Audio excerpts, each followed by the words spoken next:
कौमी असम्बली में शमा जुनेजो के जिक्र पर इसहाक डार का अपोजिशन पर तंज, कहा कि आपको दिन रात शमा नजर आती है, खंबे नजर नहीं आते।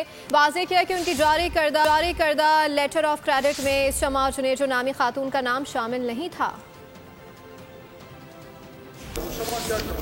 यार शमा को बात आप शमा आती है, वो अंधेरा नजर नहीं आता तो आ जाएगा ना, आखिर में शमा भी आ जाएगी। शमा ही आती है नजर आपको, और कुछ नहीं नजर आता। वहाँ वो खंबे लगे हुए वो नजर नहीं आते, शमा नजर आती है आपको।